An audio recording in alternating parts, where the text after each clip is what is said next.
أعوذ بالله السميع العليم من الشيطان اللعين الرجيم.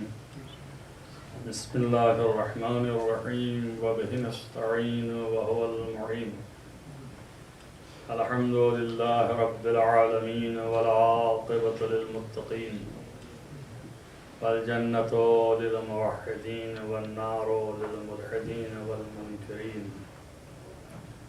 الصلاة والسلام على سيد الأنبياء والمرسلين خاتم النبيين مولانا مولى الكونين جد الحسن والحسين أبي القاسم محمد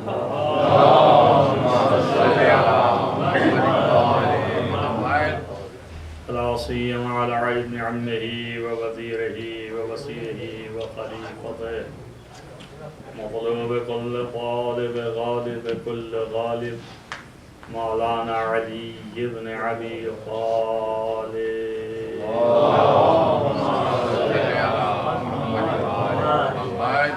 خلاله الطيبين الطاهرين المعصومين المظلومين الذين أذهب الله عنهم الرجس وطهرهم تطهيرا.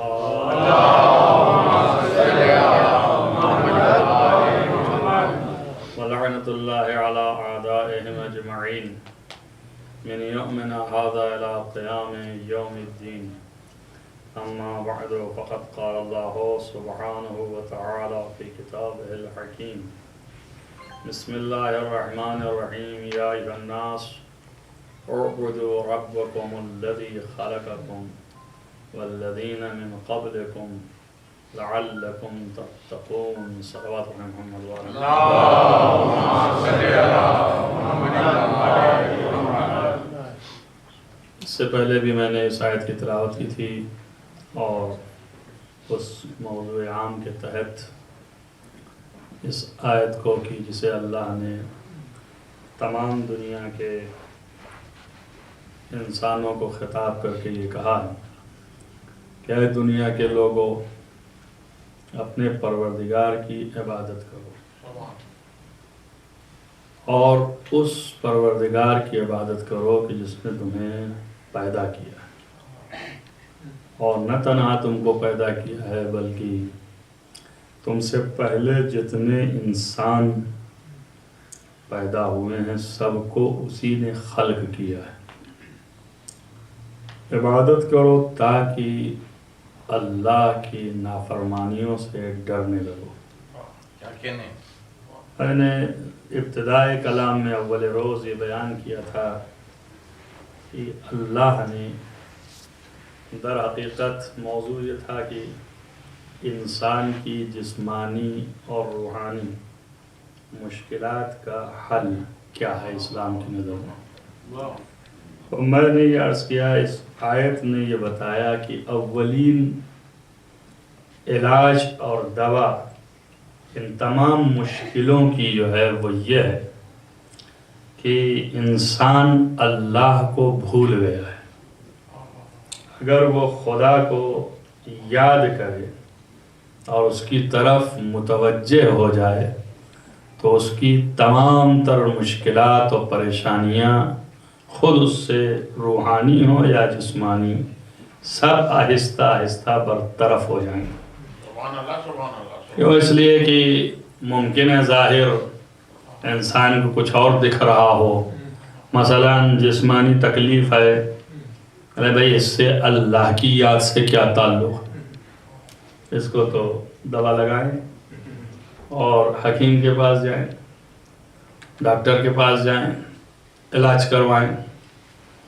لیکن یہ مت بھولیے آپ کہ جس چیز سے دوا بنی ہے وہ چیز بھی خلق کرنے والا وہی خدا ہے. اور اگر اس کا ارادہ ہو جائے تو جتنے حکیم و طبیب و ماہرین وہ سب اپنے سارے افکار لیے بیٹھے رہ جائیں مگر ایک لمحے کے لیے شفا ممکن نہیں. اگر اس کا ارادہ ہو جائے تو پھر کوئی طاقت دنیا میں آپ کی جسمانی مشکلوں کو بھی برطرف نہیں کر سکتی. اور اگر اس کا ارادہ ہو جائے کہ نہیں آپ سے یہ مشکل برطرف ہو، تو ایک عادی جو بہت ہی اسپیشلسٹ بھی نہ ہو، فقط دوائیں جانتا ہو اور دوائیں آپ تک پہنچائے، اس کے چونکہ ارادے میں ہے کہ آپ کو شفا حاصل ہو، اس لیے آپ کو دوا کھاتے ہی ساتھ احساس شفا ہوگا. تو ساری قوت و قدرت و طاقت، خواہ یہ جسمانی ہی زندگی کیوں نہ ہو، اس میں بھی اسی کے ہاتھ میں. اسی لیے اس نے کہا ہے کہ اپنے رب کی عبادت کرو کہ جو تم کو لمحے لمحے پر تمہاری پرورش کرنے والا ہے. جب اس کو نہ بھولو. ہم جو ہے سب کو یاد کرتے ہیں مگر اسی کو بھول جاتے ہیں. اگر اس کو یاد رکھیں تو جتنے بھولے ہوئے ہیں وہ خود بخود یاد آ جائیں گے. اور اگر اسے بھلا دیا تو جتنے یاد کرتے رہتے ہیں پھر بھی بھول جائیں گے. آپ کے ذہن سے محو ہو جائیں گے، نکل جائیں گے.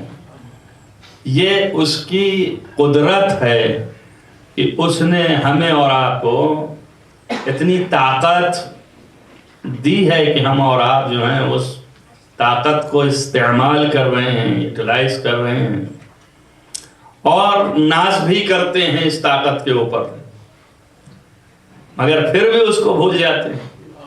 اگر اس طاقت پہ ناز کرنے کے ساتھ ہم اس کی ذات پر بھی ناز کرنے لگیں کہ کیا اس نے یہ طاقت ہم کو دی ہے، بس ایک ہی جملے کی ضرورت ہے، دوسرے کی نہیں. پہلا جملہ تو اپنے لیے ناز تھا کہ کیا طاقت ہم کو ملی ہے، کیا قوت ہم کو ملی ہے، کیا حیثیت ہم کو حاصل ہے، کیا قدرت ہم کو ملی ہوئی ہے اور ہم اس پر تصرف کر رہے ہیں، استعمال کر رہے ہیں.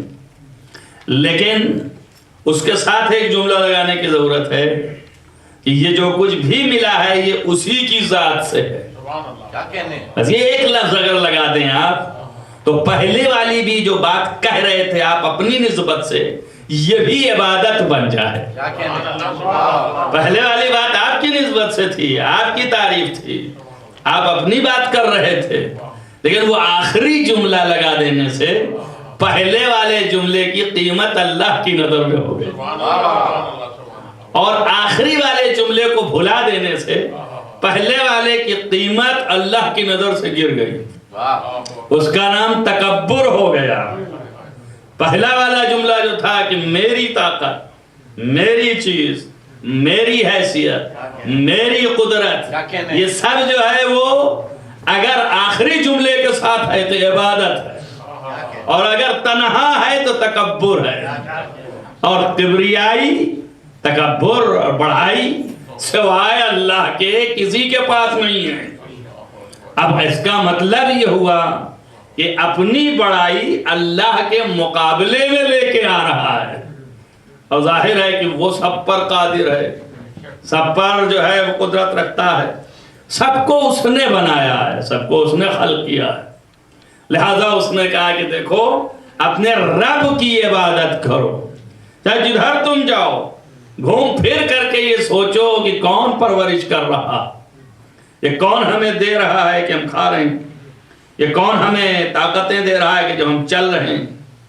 یہ جتنے آپ کے سسٹم میں بنایا ضرور ہے، لیکن سسٹم میں بنانے کے معنی یہ تھوڑی نہ کہ بنا کے اب وہ معطل ہو گیا. ایسا تو نہیں ہے کہ جو چیز بنا دی ہے اس نے، اس کے بعد اب وہ کچھ نہیں کر سکتا ہے. اب سسٹم میں ہے تو ایسے ہی ہوتا ہی رہے گا. اگر ایسا ہی ہوتا رہے تو پھر قیامت کا تصور ہی نہ ہو، ہمیشہ ایسے ہی ہوتا رہے گا، کبھی یہ ختم ہوئے گا ہی نہیں. لیکن قیامت کا تصور یہ بتا رہا ہے کہ سسٹم پر کسی کی قدرت ہے کہ جو کبھی بھی اس کو روک سکتا ہے اور کبھی بھی اس کو چلا سکتا ہے. لہذا اس کی قدرت ہر وقت حاوی ہے، ہر ایک پر حاوی ہے، ہر ذرے کے اوپر قدرت اس کی حاوی ہے، ہر ذرے کے اوپر اس کا تسلط اور ہولڈ ہے. ایسا نہیں ہے کہ کہ جیسا چاہے ویسا وہ کرتا رہے. کوئی بھی چیز اس کے ارادے کے مطابق ہے، چل رہی ہے. جہاں سے اس کا ارادہ پہلے سے معین ہے کہ ہاں بدل دوں گا، بھلو کہ ہمیں دکھائی نہیں دے رہا ہے، جو کہ ہم اس کی ذات کو نہیں دیکھ رہے ہیں، تو اس کے ارادے کو کہاں سے سمجھ سکتے ہیں؟ اس اللہ کے ارادے کو کہاں سے سمجھ سکتے ہیں؟ ہم کہاں سے دیکھ سکتے ہیں؟ لیکن اس کے ارادے میں ہے. فرض کیجئے، میں مثال دے رہا ہوں کہ ارادے میں اس کے ہے کہ یہ ایسے ہی رواں دواں رہے گی نظام عالم، اور ساتھ میں یہ بھی ہے کہ فلاں موقع پر اس کو میں اتنی دیر کے لیے روکوں گا، تو وہ تو مجھے نہیں دکھائی دے رہا ہے. اب جب رکے گا تو ہم سوچیں یہ رک کیوں گیا، یہ کس وجہ سے رک گیا، کاہے کے لیے رک گیا. تو اپنی اپنی عقلیں لڑائیں گے.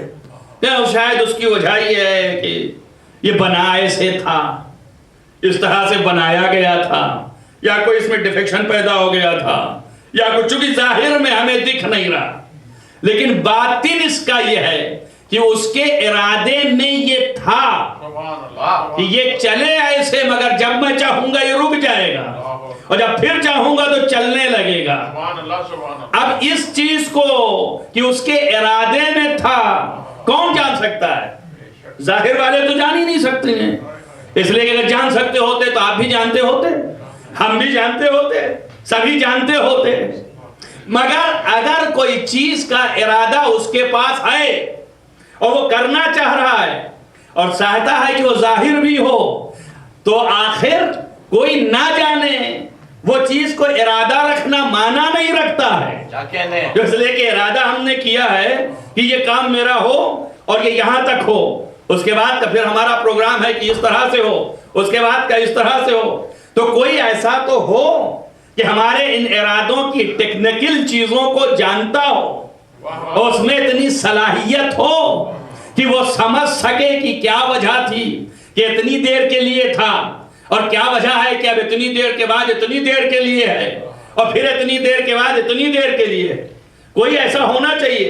اگر نہیں ہے تو خالص میں نے ارادہ کیا، مہینے چلا دیا، آپ تو کچھ جانتے نہیں تھے، آپ دیکھتے ہی رہے خالی بس، اور دیکھے اور اٹھ کے چلے گئے.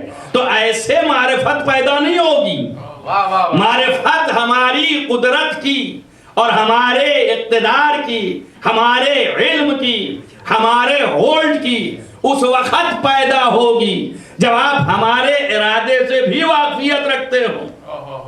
تو اس کے معنی ہے کہ کوئی ہے جہان میں ایسا کہ جو ارادہ الہی سے واقفیت رکھتا ہے، جو ارادہ الہی سے واقفیت رکھتا ہے وہی جانتا ہے کہ اس موقع پر اب یہ ہوگا اور اس موقع پر یہ ہوگا. تو اب موقع سے وہ فائدہ اٹھائے گا، موقع سے فائدہ اٹھائے گا کہ اب یہاں تک یہ ہو رہا ہے، اس کے بعد پھر یہ ہونے والا ہے، میں بھی اپنا یہیں پہ کام کر لوں. اسی کا نام ہے اقتدار ارادہ الہیہ. جس کو ملا اس نے یہ کیا کہ دیکھا ارادے پروردگار کیا ہے، اور اس کے بعد پھر ارادے کو اپنی نظروں میں رکھا، اور پھر امت کے سامنے تمام اس کے اقتدار کا اظہار کیا. اسی لیے ارادہ نظر میں تھا، ورنہ سونا کیا معنی رکھتا ہے؟ بھائی نبی کا سونا کیا معنی رکھتا ہے جو کہہ رہا ہے کہ سب لوگ مل کر کے عبادت کرو پروردگار کی؟ تو وقت عبادت نبی عبادت کیوں نہیں کر رہا ہے؟ سونا کیا معنی رکھتا ہے نبی کا؟ اور اس کے بعد پھر یہ پوچھنا کیا معنی رکھتا ہے کہ یا علی نماز ہوئی کہ نہیں ہوئی؟ دونوں باتیں معنی نہیں رکھتی ہیں نا. اس کے معنی ہے کہ ارادہ الہی کے اظہار کو، توجہ کریں آپ، ارادہ الہی کے اظہار کو واضح کرنا چاہ رہے نبی کہ ہم کچھ نہیں ہیں، ہماری ذات کچھ بھی نہیں ہے، صرف ارادہ الہی کے پابند ہے. جب تک اس کا ارادہ تھا ہم وقت پہ نماز پڑھ رہے تھے، اور جب اس کا ارادہ ختم ہوا تو اب ہم سورج پلٹا کے نماز پڑھیں گے. اس کا مطلب کہ ارادہ خداوندی سے آگاہی تھی اور موقع کا فائدہ اٹھایا. ارادہ یہ بھی جانتے تھے، وہ بھی جانتے تھے. اب نبی بھی پلٹا سکتے تھے، لیکن تاریخوں نے یہ نہیں لکھا کہ نبی نے پلٹایا ہو. تو جو کریں آپ میری بات پر, پوری تاریخ چھان ڈالیں آپ. بھائی نبی رسول اللہ تھے, ارادے سے واقف تھے, نماز انہوں نے, وہ سو رہے تھے ان کے زانوں پر, یہی تو لکھتے ہیں لوگ نا. تو اب چاہیے یہ تھا کہ نبی پلٹاتے, یہ سورج پلٹا, اس لیے کہ میری نبوت کے دور میں ایسا واقعہ ہو رہا ہے, اور اپنے اقتدار کے سامنے کسی کے اقتدار کو جتانے کی ضرورت کیا ہے؟ اس لیے کہ ہم طاقتور ہیں, ہمارے سامنے یہ کیا ہیں, لیکن وہ یہی تو بتانا چاہتے ہیں کہ اگر ہم کر جائیں گے تو ہمارے ہی اقتدار کو یہ جانتے رہیں گے. ایسا کیوں نہ نظام دے دیں کہ ہمارے بعد والوں کو بھی پہچانتے چلے جائیں. اس لیے علی کو حکم دیا کہ تم سورج پلٹاؤ. اب علی نے سورج پلٹا کر کے کائنات کو بتایا کہ ہم وہ ذات ہیں جہاں ارادہ الہی پلتا ہے اور ہمارے ہاتھوں سے ظاہر ہوتا ہے. صلوات محمد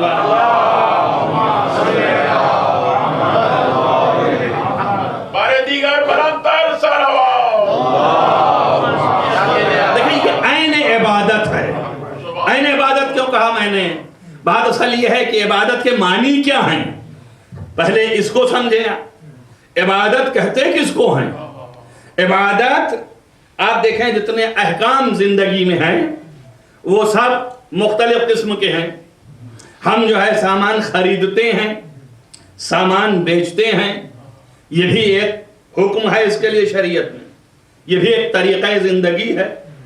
ہم چیز کو خریدنے جائیں گے تو اس کا بھی ایک طریقہ شریعت نے بتایا ہے کہ جب خریدنا تو دیکھنا طرف جو ہے وہ راضی ہے اس خرید سے کہ نہیں.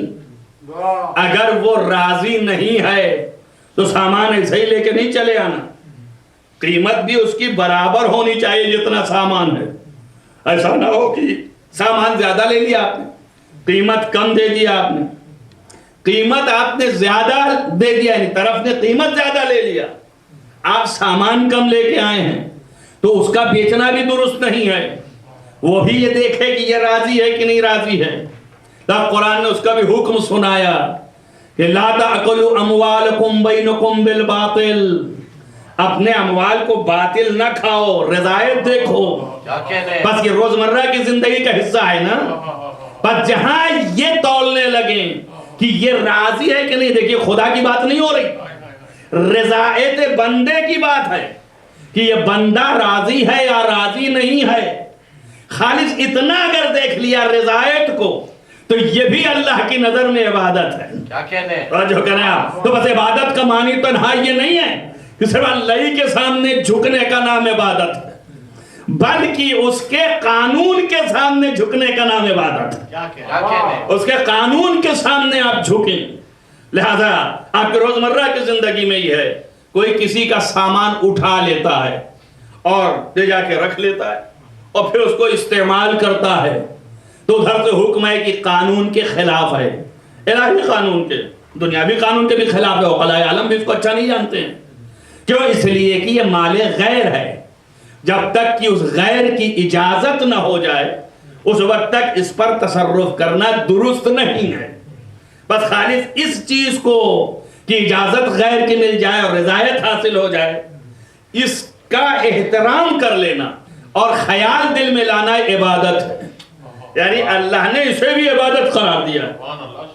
یہاں تک کہ اگر کوئی شخص جو ہے وہ کسی کے ساتھ تجاوز کرے اور اس کے بعد تجاوز کرنے کے بعد پھر وہ سوچے کہ میں نے غلط کر دیا, قتل کر دیا یا چوٹ پہنچا دی یا ضرب و شتم کر دیا, اس کے بعد احساس ہوا کہ یہ غلط ہوا, یہ غلطی مجھ سے ہے, تو پھر اس کے بعد اللہ نے قانون بنایا کہ اگر اتنا مارا تو اس کا بدلہ یہ ہے, اگر اتنا مارا تو اس کا بدلہ یہ ہے, اگر قتل کیا تو اس کا بدل یہ ہے. وہ احساس کر کے اس کے سامنے آ جائے اور کہے کہ یہ خطا ہم سے ہوئی, آپ کو حق کے بدلہ ہے لے لیجئے. اور خالی یہ احساس دل میں آ جانا عبادت ہے. اللہ نے کہا یہ بھی عبادت ہے. لیکن سب عبادت بنتی جا رہی ہے. جو روزمرہ کی زندگی تھی آپ کی, وہی زندگی آپ کی عبادت بنتی جا رہی ہے. آپ چلے جا رہے ہیں, راستے میں کوئی ملا, بڑی حقارت کی نگاہ سے دیکھا اور بڑے ایسے انداز سے اس کی طرف توجہ نہیں کیا اور اس کو اتنا ذلیل اور پست کیا، بس جیسے ہی آپ نے کیا یہ معصیت پروردگار، اور جیسے ہی آپ نے اس کو دیکھا اس کے سامنے فروتنی کی، آپ جھکے، آپ کے اندر انکساری پیدا ہوئی، ایک دو جملے ایسے کہے کہ دل میں اس کے خوشی آئی، یہ عمل خود اللہ کی نظر میں عبادت ہے۔ کیوں عبادت قرار دیا اس نے؟ اس لیے کہ آپ نے اس کے مخلوق کا بھرپور خیال رکھا اور اس کی عزت کی۔ مخلوق کی عزت خالق کی عزت ہے۔ آپ نے ایک چیز جو کہ اللہ نے بنایا ہے وہاں پر آ کر کے اس کی عزت کی، اس کا احترام کیا، اس کے احترام کے قائل ہوئے۔ کس نسبت سے؟ اس نے کہا میری بنائی ہوئی چیز تھی، تم نے کیوں دیکھا؟ بیچارہ لنگڑا تھا، بس دیکھا اور ناخن کر لیا۔ اور ایسے بھی ہوئے، اس کے کیا معنی ہوئے؟ یعنی اس سے آپ نے کراہیت نہیں کی بلکہ اس خالق کی طرف بات چلی گئی۔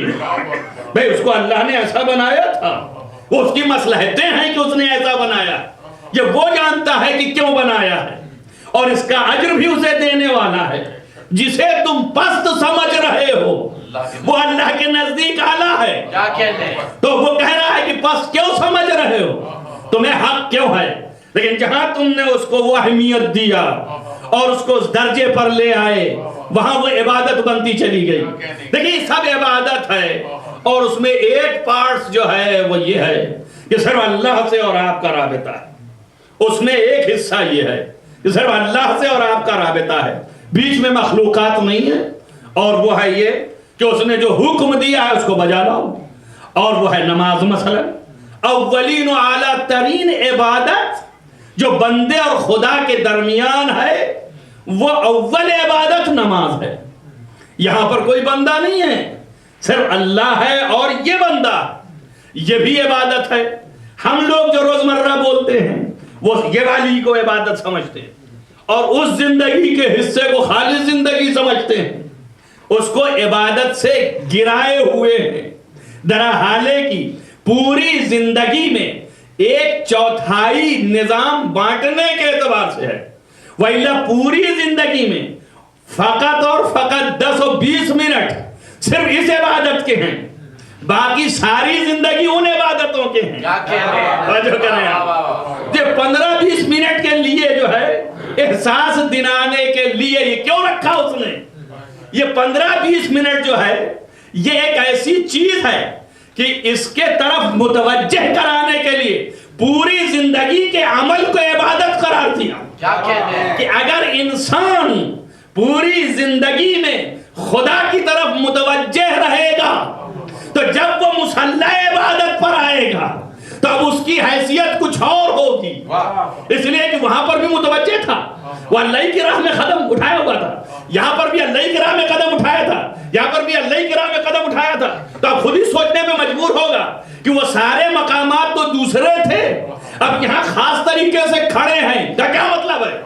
یہ کھڑا کیوں کرایا جا رہا ہے؟ یہ کیوں لایا جا رہا ہے؟ کہ بابا اس لیے لا رہے ہیں کہ جو تم نے پوری زندگی میں ابھی تک جو ایک دن کی زندگی ملی تھی اس میں اتنی دیر تک جتنے اعمال کیے تھے اب اس کو بارگاہ خداوندی میں کھڑے ہو کے حساب دو۔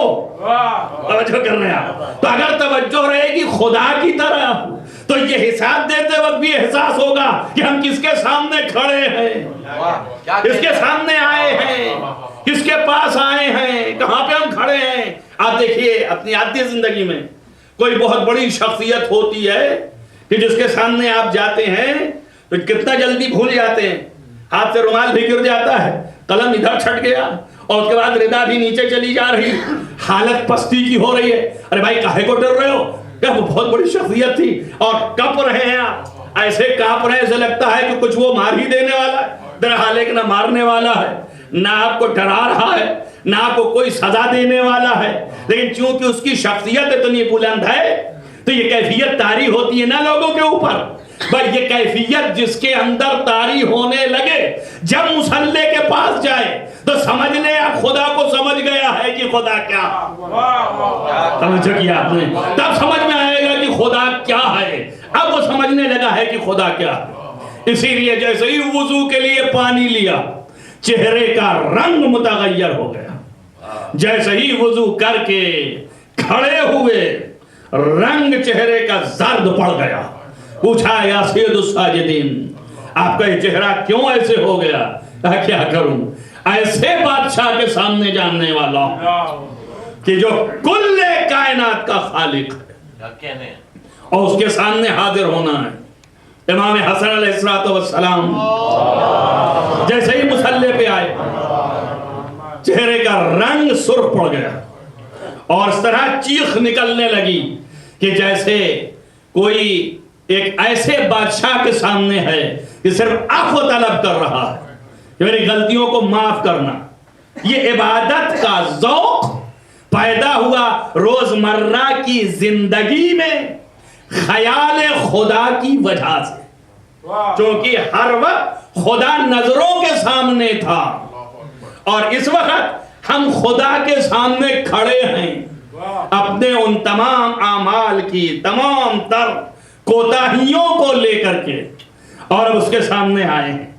حضرت ابراہیم علیہ السلام جب کھڑے ہوتے تھے نماز کے لیے تو ایک مرتبہ کھڑے ہونے میں کئی مرتبہ زمین پر گر پڑتے تھے اور ان کے راشا چھا جاتا تھا، بدن کانپنے لگتا تھا. کیوں؟ اس لیے کہ خدا جو ہے اس کی بارگاہ میں آئے ہیں، وہ اعلیٰ سلطنت والا ہے، اس کے سامنے قیام نہیں کر سکتے ہیں باوجود کہ خدا کے دوست تھے. مسئلہ یہ ہے خلیل الہی تھے. خلیل اللہ دوست کو کہتے ہیں. ایک دوست ہونے کے باوجود خدا کے سامنے کیسے کھڑے ہیں؟ امیر المومنین علی ابن ابی طالب علیہ السلام جہاں پر اللہ کی عظمت اور جلال کا اقرار اور اس کی بلندی کہ آپ وضو کے حالت میں ہی رنگ متغیر ہوتا تھا، وہاں پر یہ بھی تھا کہ جمال جلال الہی میں اس طرح سے محو ہو جاتے تھے کہ دنیا کی کوئی چیز ان پر اثر کرتی ہی نہیں تھی. آپ بتائیے یہ عظیم بات نہیں ہے؟ روایات آپ سنتے رہتے ہیں اور روایات میں آیا کہ حضرت سیدہ سلام اللہ علیہا کسی جنگ میں امیر المومنین علیہ السلام کے پاں میں تیر لگ گیا تھا اور اس کو نکالنے کے لیے لوگ پریشان تھے مگر نکال نہیں سکتے تھے درد کی وجہ سے. آپ نکالنے نہیں دیتے تھے اور جو لوگ قریب آتے تھے دور ہٹا دیتے تھے. بہت شدید درد ہے، اسے کھینچ نہیں سکتے. وہ جو کہ شجاع کائنات ہے، اس کا کوئی بدل و مثیل نہیں ہے، وہ کہہ رہا ہے درد اس قدر ہے کہ آپ نکال نہیں سکتے.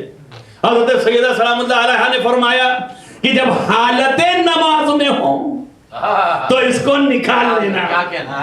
وہ حالت نماز میں کیا درد نہیں ہوگا؟ آپ کی اگر چاقو لگایا جائے حالت نماز میں تو کیا آپ کو درد نہیں ہوگا؟ لیکن دیکھیں یہی پر ہے جب انسان اپنے کو بھول جائے گا تب درد نہیں ہوگا، تب اسے پتہ نہیں چلے گا. اور مثال اس کی ہے قرآن میں.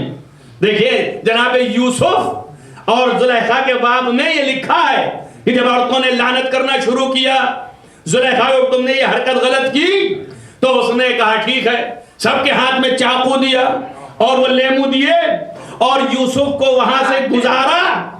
سب یوسف کو ہماتن دیکھ رہے تھے اور لیمو کاٹتے میں اپنا ہاتھ کاٹ گئے اور کسی ایک عورت کو اندازہ نہیں ہوا کہ اس کا ہاتھ کٹ گیا. یعنی یہ ظاہری جمال میں اس قدر محو ہو گئے کہ اپنے کو بھول گئے، اپنا درد بھی بھول گئے.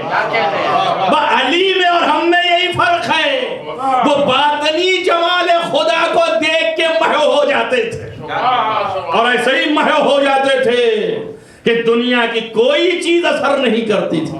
لہذا یہ تیر بھی نکل جاتا تھا. نماز وہ بارگاہ ہے، عبادت وہ چیز ہے. اور دیکھیں عبادت یہ والی چیز جو ہے، یہ عبادت جس کو عبادت ہم لوگ کہتے ہیں نماز اور روزہ، ورنہ زندگی کا ہر گوشہ عبادت ہے. یہ والا ہے جو عبادت کا حصہ ہے، اس میں ایک ایسی قرب کی کیفیت خابیدہ ہے کہ جو اللہ نے اپنے سے نزدیک کرنے کے لیے اس کو فرض کیا ہوا ہے. یعنی قرب. دو طرح کی نمازیں ہیں، ایک نماز وہ ہے جو ہم لوگ پڑھا کرتے ہیں، یعنی یہ کہ سورت ادا کرتے ہیں، اس کے اور تو کچھ نہیں ہے، جھکنا اٹھنا بیٹھنا چیخنا چلانا. اور بہت سے ایسے بھی ہیں مسخرے، انہوں نے کہا بھی یہ کیا ہے بھائی، کون سا طریقہ ہے کہ آپ مسجد میں چیختے ہیں خواہ مخواہ؟ کیا اللہ بہرا تھوڑی ہوا ہے؟ اللہ کیا سن نہیں رہا ہے؟ آپ کیوں چیخ رہے ہیں؟ ہے نا، یہ جو ہے ظاہری عبادت ہے جو ہم اور آپ کرتے رہتے ہیں، اس میں قرب نہیں ہے. یہ ظاہری عبادت ہے اور ایک باطنی عبادت ہے. باطنی عبادت یہ ہے جس میں قرب خداوندی حاصل ہوتا ہے. ظاہری عبادت میں جو ہے وہ یہ ہے کہ آپ نے یہ صورت انجام دیا تو تارک الصلاۃ کے عقاب سے بچ گئے. دیکھیں ان دو لفظوں پر توجہ رکھیے گا. ایک وہ ہوتا ہے جو نماز ترک کرتا ہے، اس کو تارک الصلاۃ کہتے ہیں، نماز کا ترک کرنے والا. تو نماز کا ترک کرنے والے کا عقاب ہوگا، یعنی عذاب، وہ عذاب ہے اپنی جگہ پر. اور ایک ہے نماز کا قیام، نماز کا قائم کرنے والا. نماز کے قائم کرنے والے کے لیے ثواب ہے اور قرب خداوندی ہے اور درجات ہیں اللہ کی جانب سے، ان درجوں پر فائز ہوگا. تو دو طرح کی نماز ہے. ایک نماز جو ہے وہ تارک صلاۃ کے عذاب و عقاب کو ختم کراتی ہے، اور ایک نماز جو ہے وہ ادا کرنے پر قرب خداوندی ادا کرتی ہے. تو ظاہر میں جو یہ ادا ہوتا ہے، یہ ظاہر میں تارک صلاۃ کے عقاب سے آپ بری ہو جاتے ہیں، اس لیے کہ تارک صلاۃ نہیں ہے، آپ نماز پڑھ رہے ہیں، ظاہر میں تو ادا کر ہی رہے نا، تو اس عقاب سے بچ گئے آپ. لیکن قرب خداوندی ایسے نہیں پیدا ہوگی. قرب خداوندی اس وقت پیدا ہوگی جب معرفت خداوندی آ جائے، جب دل میں خدا کی عظمت بیٹھ جائے، جب آپ کے اور ہمارے درمیان وہ کیفیت چھا جائے، تب یہ عبادت کا سلسلہ شروع ہوتا. اور پھر اس عبادت کے لیے کہا اللہ نے ان الصلاۃ تنہی عن الفحشاء والمنکر. یہ نماز جو ہے وہ برائیوں سے بچاتی ہے. صورت نماز خود اتنا کرے گی کہ تارک صلاۃ کے عذاب کو روک لے گی، لیکن دوسرے گناہ سے نہیں بچائے گی. توجہ کریے گا میری بات پر. اور اگر کوئی جلال خداوندی کی معرفت رکھ کر کے نماز پڑھ رہا ہے تو قرب الہی بھی ملے گا، دوسرے گناہوں سے بھی بچے گا. پر جہاں نماز پڑھنے کے بعد دوسرے گناہوں سے بچ رہا ہو، وہاں سمجھے کہ قرب الہی کے درجات مل رہے ہیں. اور جہاں دوسرے گناہ کی طرف بڑھ رہا ہو، سمجھے فقط ہم عقاب کو برطرف کر رہے ہیں بس. بھئی آپ کے سمجھ میں تو آنا چاہیے نا، یہی نماز پڑھنے والے تھے، کوئی غیر نماز والا تھوڑی تھا. بھئی نماز ہی کے لیے لیٹا ہوا تھا تلوار چھپائے. کیا کر رہے ہیں آپ؟ یہ بھی تو نماز ہی پڑھ رہا تھا نا، اور مولا کائنات نے اس کو جگایا نماز ہی کے لیے نا. بھئی وہ نماز ہی تو پڑھ رہے تھے جو حسین ابن علی کا گلا کاٹنے چلے گئے. تو بس کون سی نماز پڑھ رہے تھے؟ کیا کہنے؟ ظاہری نماز ادا کر رہے تھے، باطن نماز تک نہیں پہنچے. حقیقت نماز ہے کیا؟ مولا امیر المومنین علی ابن ابی طالب علیہ السلام فرماتے ہیں، پوچھا گیا کہ اس نماز میں رکوع کا کیا معنی ہے؟ تو آپ نے فرمایا اس نماز میں رکوع کا معنی، رکوع کے معنی یہ ہیں کہ اپنے سر کو ہم نے جھکا دیا اللہ کی بارگاہ میں کہ لے تیرے سامنے جھک گیا، جو چاہے کر. اب وہ چاہے میرے سر کو کاٹ دے اور چاہے میرے سر کو بلند کر دے، اس کے اختیار میں ہے. اور اس کے بعد جب سجدے میں گئے تو اس کا اشارہ کیا ہے؟ فرمایا اس کا اشارہ یہ ہے، پہلی دفعہ سجدے میں جانا بتاتا ہے کہ ہم مٹی سے نکلے ہیں، اور اس کے بعد سر اٹھانا یعنی مٹی سے آئے ہیں، اور دوبارہ سجدے میں جانا اشارہ ہے پھر اسی مٹی میں جائیں گے. کیا کہنے؟ جو کر رہے ہیں اور اس کے بعد پھر سر اٹھانا اشارہ ہے کہ حشر کے دن پھر اٹھائے جائیں گے.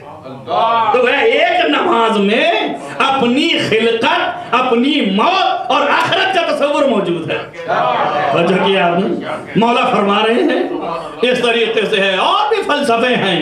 پیغمبر کہتے ہیں اگر کوئی شخص وہ عبادت جو کہ اللہ کی خالص ہے، اخلاص کے ساتھ، خشوع کے ساتھ، یعنی صرف ہم اور اللہ، بیچ میں کوئی نہ آئے، اس کیفیت کے ساتھ ہو، تو وہ ایک رکعت نماز ایسی ہے کہ گویا وہ اپنی ماں کے پیٹ سے ابھی ابھی نکلا ہے، تو کوئی گناہ لاحق نہیں۔ وہ ایک رکعت کا عالم یہ ہے کہ وہ پھر سے متولد ہوا ہے، تو جتنا کیا تھا وہ سب ختم ہو گیا۔ بارگاہ عزتی میں ہوا میں ملک معلق، جیسے ہی کھڑا ہوا اور اللہ اکبر کہا اس نے، ویسے ہی ملک پیچھے آ گئے، ہوا میں معلق، وہ بھی اقتدا کر رہے ہیں۔ ہر مصلی کے لیے ہے، کوئی شرط نہیں ہے امام غیر امام، سب کے لیے ہے۔ وہ ملک ساتھ میں اس کی اقتدا کر رہا ہے، جیسے وہ رکوع ویسے یہ رکوع، جیسے وہ سجدہ ویسے یہ سجدہ۔ ملک کیوں کر رہا ہے؟ یہ ہمارے عمل کی تصدیق کے لیے۔ حشر میں جب کھڑے ہوں گے تو یہ کہنے کے لیے کہ ہاں اس نے نماز پڑھی تھی، اس لیے کہ اس کے پیچھے میں بھی اس کی اقتدا کیے ہوئے تھا۔ یہ عظمت خدا بندی ہے کہ اس نے اتنا بڑا احترام کیا ہمارے لیے۔ عزیزان گرامی، ایک نماز حشر کی یاد دلاتی ہے۔ روایات کے آئینے میں علماء کا بیان، عرفاء کا بیان یہ ہے کہ آپ دیکھیں کہ نماز کیا ہے۔ یہ گنہگار جب گناہ کی حالت میں ڈوبا ہوتا ہے تو بارگاہ خدا بندی میں آتا ہے، اور آنے کے بعد چیختا اور چلاتا ہے اور کہتا ہے اس بادشاہ کے سامنے آیا ہوں کہ جس کے سامنے کائنات کا ہر ذرہ تھرا رہا۔ اور جب وہاں حاضر ہوا تو اب ظاہر ہے کہ جانتا ہے، اپنی حقیقت ہر فرد جانتی ہے کہ ہم کیا ہیں، ہمارے دل میں کیا ہے، ہمارا کردار کیا ہے، ہمارے اطوار کیا ہیں، ہمارے رفتار کیا ہیں۔ ہر نفس کو یہ معلوم ہے، چونکہ ہر شخص کو یہ معلوم ہے، لہذا ہر شخص یہ سوچ کے آتا ہے کہ ہم تو خالی ہاتھ کھڑے ہیں، اللہ کی بارگاہ میں ہیں، کچھ بھی نہیں لے کے آئے ساتھ میں۔ تو اب کیا کرتا ہے عام انسان؟ کیا کرتا ہے جب کسی کے پاس کسی مطلب سے جاتا ہے، کسی کام کے لیے جاتا ہے، جو کام بہت اعلیٰ ہو، امر مہم ہو، اور اسے کروانا ہو اس آدمی سے، تو پہلے کیا کرتا ہے؟ اس کی پہلے مدح کرتا ہے، تعریف کرتا ہے، ستائش کرتا ہے، قصیدہ پڑھتا ہے۔ تو ویسے ہی جیسے ہی آپ نے تکبیر کہا، ویسے ہی نہتھے چونکہ خدا کے ہاں پہنچے ہوئے ہیں، عمل نیک نہیں ہیں، تو یہیں سے قصیدہ شروع کیا، الحمدللہ رب العالمین، پہلے قصیدہ پڑھنا شروع کر دیا، مالک یوم الدین، ایاک نعبد و ایاک نستعین، بس تو ہی تو ہے اور کوئی بھی نہیں ہے میری نظر میں۔ جب قصیدہ پڑھ کر کے اس منزل تک آئے، آخری منزل تک، اب اس کے بعد دیکھا ابھی بھی پسیج نہیں رہا ہے اور مدعا میرا پورا نہیں ہونے والا، تو سر نے اڑا دیا کہ تیرے ہی اختیار میں ہے، جو چاہے کر لے، چاہے کاٹ دے میری گردن کو، چاہے مجھے سر بلند کر دے میری حیات میں۔ اور جب وہاں سے بھی فارغ ہوئے اور دیکھا ابھی بھی کچھ نہیں ہے، تو سوچا کہ کیا میری بات سنی نہیں کیا اس نے؟ تو پلٹ کے کہا سمع اللہ لمن حمدہ، جو میں نے کہا تو نے سنا ہے، اب تو رحم کر دے۔ اور اگر اس کے بعد بھی جواب نہ آیا تو سر سجدے میں رکھ دیا کہ بتا تیرے آگے میں جھکا ہی نہیں بلکہ سر بھی رکھے ہوئے ہوں، کسی کو اب نہیں مان رہا ہوں سوا تیرے۔ اب اس کے بعد جب سر اٹھایا تو خدا نے کہا یہ گناہ کیوں کیا تھا؟ تو پلٹ کے کہا استغفر اللہ ربی واتوب الیہ، بس تیرے علاوہ کوئی نہیں ہے معاف کرنے والا، اور پھر سر سجدے میں رکھ دیا۔ اب اس کے بعد گڑ گڑایا سبحان اللہ سبحان اللہ، یعنی سر سجدے میں رکھ کر کے تعریف کی کہ اب تو سن لے۔ اس کے بعد جب سر اٹھایا تو پھر اللہ نے کہا یہ گناہ کیوں کیا؟ کہا میں جانتا ہوں کچھ نہیں لایا ہوں سوائے تیری وحدانیت کے اقرار کے۔ توجہ کریں، لا اشہد ان لا الہ الا اللہ، صرف تیری وحدانیت کا اقرار لے کے آیا ہوں۔ میں یہی لے کے آیا ہوں۔ کیوں لے کے آیا ہوں؟ اس لیے کہ تو نے کہا تھا کہ لا الہ الا اللہ حصنی، لا الہ الا اللہ یہ قلعہ ہے، من دخلا فی حصنی امنا من عذابی، جو میرے اس لا الہ الا اللہ کے اندر داخل ہو گیا وہ عذاب سے مامون و محفوظ ہو گیا۔ تیرے کہنے پہ میں یہ قرار خالص لے کے آیا ہوں۔ اور اس کے بعد بھی دیکھا اتنے پہ راضی نہیں، کہا تیرے محمد کی ابدیت اور اس کی رسالت کا بھی قائل ہوں۔ جب یہاں تک بات آئی تو اب کیا کہنا جن کے لیے کائنات بنائی ہے ان پر لاکھوں درود و سلام ہوں. دیکھیں ابھی بھی ہم عاجز نہیں آئے, ابھی بھی گناہ بخشوانے کے لیے ساری باتیں کہہ رہے تھے, لیکن جب یہاں تک پہنچے اس کے بعد بھی اللہ جو ہے ہلا ڈلا نہیں, ہمارے گناہوں کی طرف توجہ نہیں کیا کہ معاف کرتا, تو گھبرا کے ادھر دیکھا کہ اب شفاعت کی ضرورت ہے. ایک مرتبہ محمد کی طرف نگاہ کیا, السلام علیکہ ایھا النبی, اب سلام کیا کہ بتائیے آپ مدد کے آئیے گا کام کی نہیں. جب انہوں نے دیکھا اور بڑے پھور کے دیکھا تو جتنے انبیاء کھڑے تو ان کو بھی کہا السلام علیکم, اور اس کے بعد آخر میں ان لوگوں کو دیکھا جن پر ان کی بھی نظریں تھیں, ان سے کہا یا عباد اللہ الصالحین. یہ آل محمد تھے کہ جن کی طرف دیکھ کے کہا ابھی ابھی درود آپ کے لیے بھیج کے آئے ہیں, کیا اب بھی آپ شفاعت نہ کریں گے؟ تو جو کریں آپ, ایک نماز کے اندر کل محشر خوابیدہ ہے. اور یہیں پر آ کے آل محمد سمجھ میں آتے ہیں کہ بس جیسے ہی کہا کہ السلام علیکہ یا عباد اللہ الصالحین, جیسے ہی ان کو آواز دیا ادھر سے جھومی رحمت, اور اس نے کہا بس بول دے کہ اب میری طرف سے رحمت بھی ہے اور برکت بھی ہے اس کے لیے. اچھا کریں, یہ مقام آل محمد ہے. انبیاء کے دوڑ میں گیا, انبیاء کے پیچھے پیچھے دوڑا, کوئی شفاعت کی آواز نہیں آئی, رسول کو پکارا نہیں پوچھا, لیکن جب آل محمد کا دامن پکڑا تو انبیاء نے بھی کہا یا خدا بخش دے, رسول نے بھی کہا بخش دے, آل محمد نے بھی ہاتھ اٹھا دیا تو در سے آواز آئی میری رحمت و برکت کا تقاضا ہے, اس کو جس طرح میں نے پیدا کیا تھا ویسے اس کے حالت اولا میں پلٹا دے. ایک صلوات پڑھیں محمد والے.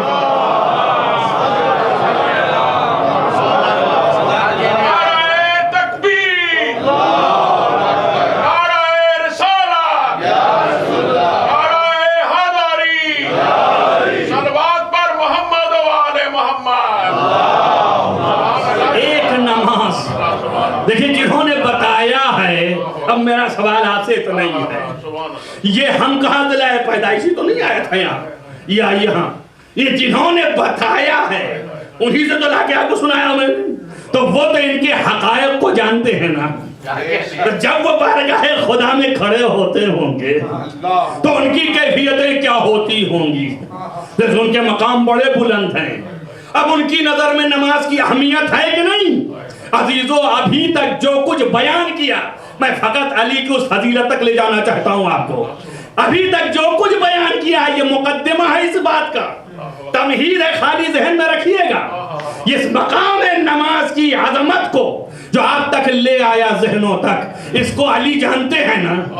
ایسی نماز علی کیسے چھوڑیں؟ توجہ کریں آپ, کیا علی کبھی ایسی نماز چھوڑ سکتے ہیں؟ بتائیے مجھے, کیا کبھی علی چھوڑ سکتے ہیں ایسی نماز؟ وہ علی جو اپنے اللہ کے لیے عبادت کرنے کے سرنگوں ہیں ہم وقت, وہ کیا نماز کی اتنی عظمت جاننے کے بعد چھوڑ سکتا ہے؟ نہیں چھوڑ سکتا نا. لیکن اس کے باوجود پیغمبر کہہ رہا ہے کہ علی آج کی رات آپ میرے بستر پر لیٹ جائیں. ایک شب میں علی 1000 رکعت نماز پڑھ رہے ہیں, 1000 رکوع ہو رہے ہیں, 2000 سجدے ہو رہے ہیں میرے دوستو. اس کے بعد محمد کہہ رہے ہیں آج کی رات سو جا. علی نے پلٹ کے یہ نہیں کہا کہ یا رسول اللہ سو تو جاؤں لیکن میری نمازیں کیا ہوں گی. بڑے نمازی بن رہے ہیں. بھائی نمازی بنو مگر حقیقت نماز کے ساتھ, غیر حقیقت میں نماز کے نمازی بننا کوئی معنی نہیں ہوتا. یہ صورت کا دکھانا ہے, صورت کا دکھانا اور ہے, اور حقیقت عبودیت کا ظاہر کرنا اور. صلوات پڑھیں محمد والے.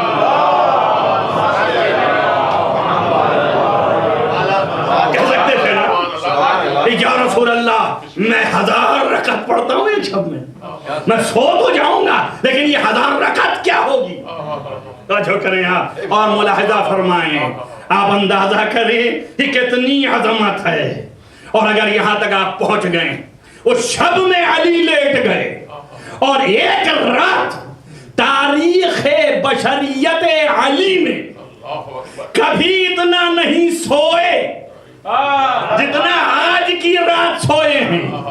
دیکھیے الفاظ میرے, اس پر آپ غور کیجئے گا.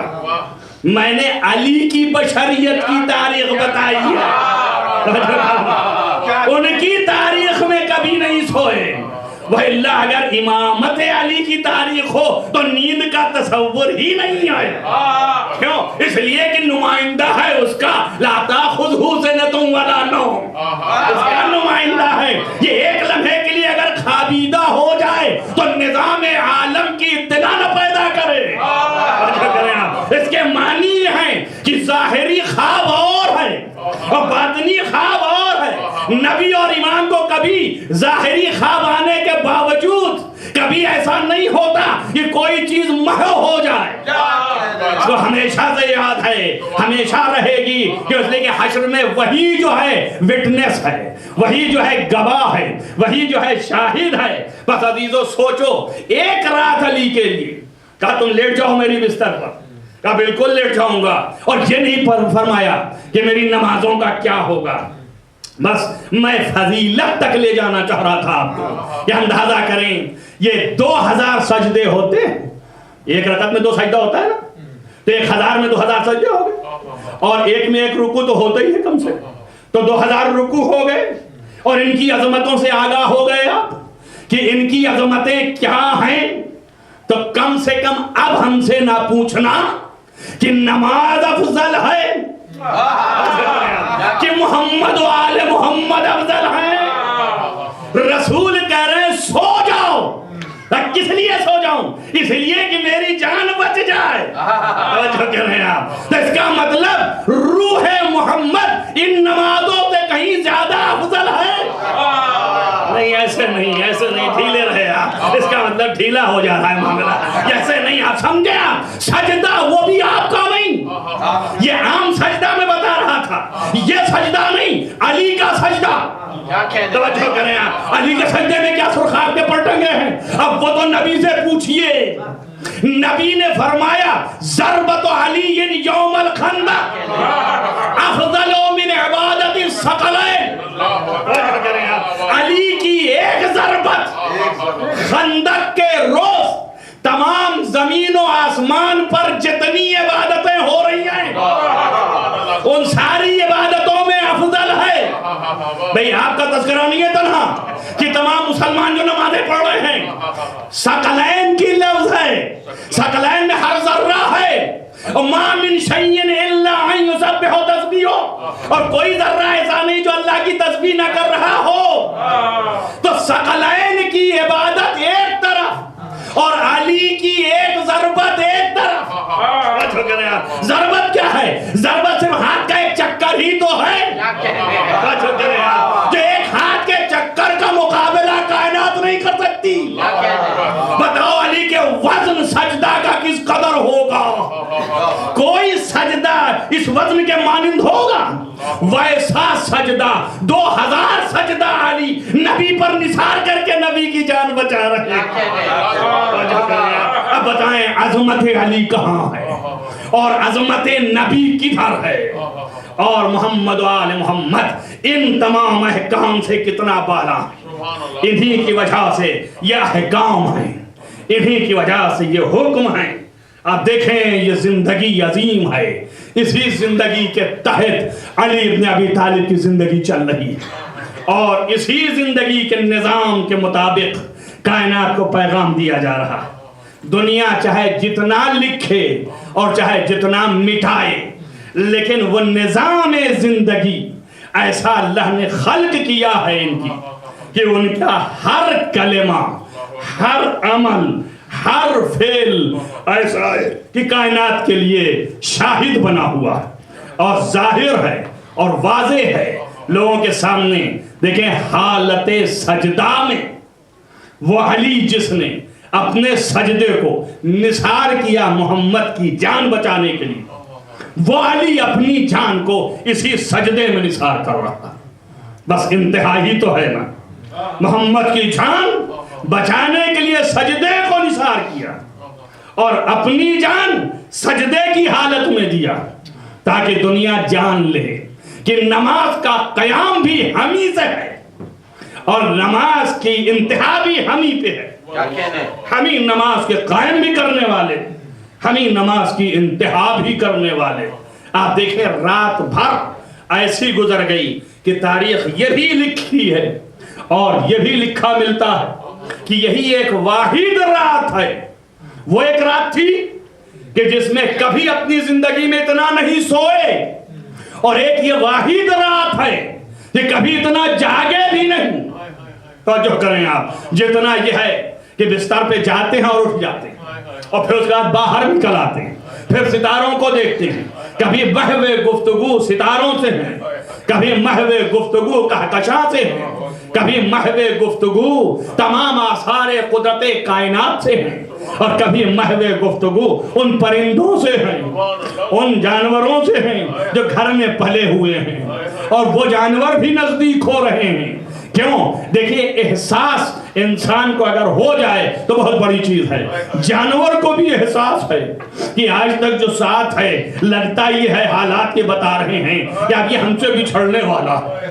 لہذا ان کی محبتوں کا تقاضا یہ ہے کہ اپنی بے زبانی میں، اپنی اس زبان میں آ کے علی کی رضا کو کھینچ رہے ہیں.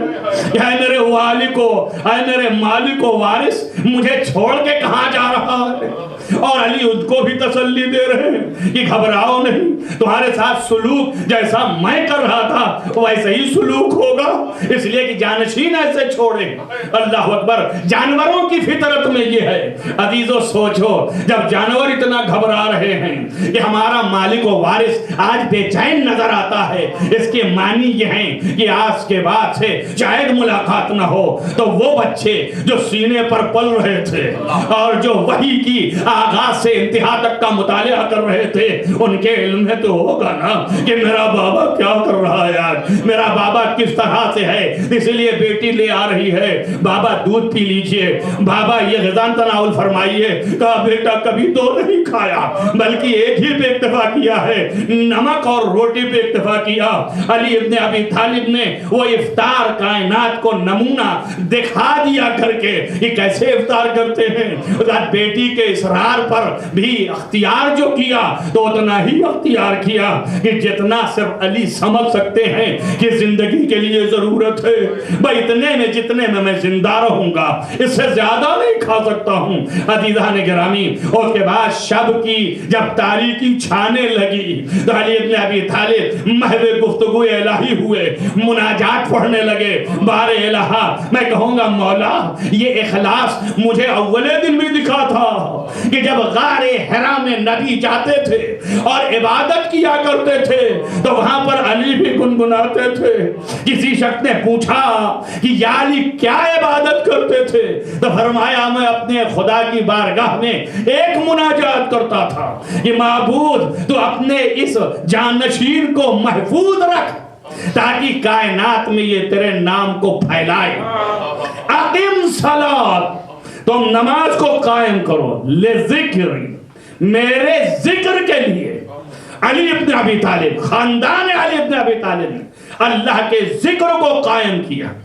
عزیزو وہ کیفیت ہے کہ جب گھر سے نکل رہے ہیں تو ایک جملہ یہ ملا مجھے کہ جا رہے ہیں صبح کے وقت، زینب بھی اپنے مصلی پہ ہیں، ام کلثوم بھی اپنے مصلی پہ ہیں، حسنین بھی اپنی عبادت میں مشغول ہیں، مگر جاتے وقت ایک ہی فقرہ کہا کہ بچوں ہم مسجد تک جا رہے ہیں.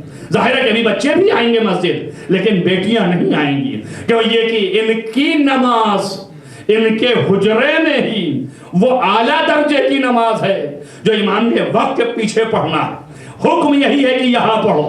لہذا بیٹیاں وہی ہیں، باپ کو خدا حافظ کہہ دیا اور یہ معلوم ہے کہ باپ زندہ جا رہا ہے اور یہ بھی معلوم ہے کہ باپ زندہ آئے گا، لیکن اس کے بعد بھی بے چینی ہے. بس میرا دل چاہتا ہے پوچھوں بی بی زینب آج باپ کو رخصت کر رہی تھی تو آپ میں اتنی بے چینی نظر نہیں آئی، لیکن کل جب عصر عاشور حسین غریب کو رخصت کریں گی. عزیزو ایک رخصتی یہاں ہے کہ باپ نے کہا خدا حافظ تو بیٹیوں نے دمے در تک کہا کہ خدا حافظ، آگے کچھ نہیں کہا. لیکن جب عصر عاشور حسین نے پکارا یا زینب ام کلثوم علیکم منی السلام. تو زینب آگے بڑھی، کام آ جائے آپ نے گلے کا بٹن کھول دے. اللہ اکبر. اندازہ کریں آپ، اور اس وقت کا جو منظر ہے. پوچھا کیا کرو گی؟ کہا ماں نے کہا تھا جب حسین آخری سلام کرے تو میری طرف سے بوسہ لے لینا. جزاکم ربکم خیر الجزا. عزیزو مولا جاتے ہیں، روایات کے مطابق اس شقیق القلب کو اٹھاتے ہیں کہ جو نماز پڑھنے کے لیے لیٹا ہے، اور پھر اذان فرماتے ہیں. اور جب نماز صبح ادا کر رہے ہیں، روایت مشہور کے مطابق تو نظام عالم میں خلبلی مچی. ایک مرتبہ ایک صدا کوفے کی پشت پر آئی، الا قتل الحسین، الا قتل علی ابن ابو طالب، الا قتل امیر المومنین، الا قتل علی ابن ابی طالب. علی ابن ابی طالب قتل کر دیے گئے. بھئی یہ آواز جو اٹھی اور زینب کے کان میں پہنچی، پکارا بھیا حسن. دوڑے بچے، آج بچے یتیم ہو رہے ہیں.